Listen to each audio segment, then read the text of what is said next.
flagship projects previously entered into by the previous administration. The other projects that we intend to look into are the Makati Life, Makati Zen Card. Sinisikap din namin hinga ng pahayag kaugnay niyan ang dating alkalde. Para sa GMA Integrated News, Sandra Aguinaldo, nakatutok, 24 oras. Bumaba ng 3.9% ang unemployment rate ng Pilipino nitong Mayo. Batay po yan sa latest labor force survey ng Philippine Statistics Authority o PSA. Mas mababa ito kumpara sa antas ng walang trabaho noong May 2024 at noong Abril 2025 na nasa 4.1%. Katumbas ito sa abot sa mahigit 2 milyong Pilipino na walang trabaho. Ipinatawag ang Chinese ambassador to the Philippines ng Department of Foreign Affairs. Kaugnay ng pagban kay dating Senador Francis Tolentino sa mainland China, Hong Kong at Macau.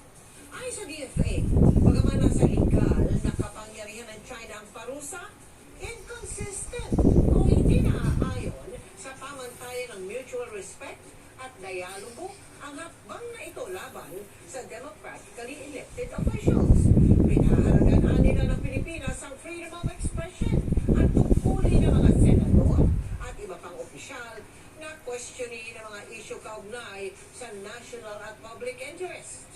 Ang desisyon na yan ng DFA, suportado ni Tolentino. Ginit naman ang Chinese Embassy na meron talagang pagbabayaran sa pananakit sa interes ng China at pinatawa ng parusa si Tolentino dahil sa inasal nito kaugnay ng mga isyu na kinalaman sa China.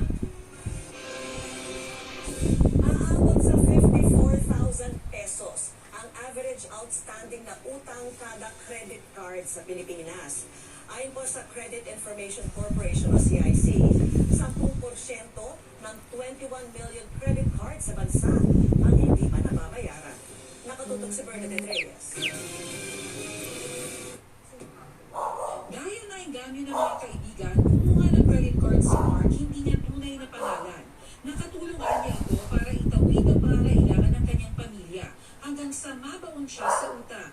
Napapadami po yung bili ko ng mga like shoes, mga ganun po, mga luho po. Yung interest ko, malaki na po yung payment ko. Hanggang nahirapan na po akong makapagbayad kasi yung sweldo ko po is sakto lang. Ayon sa isang financial literacy advocate, problema talaga ang hindi responsableng paggamit nito.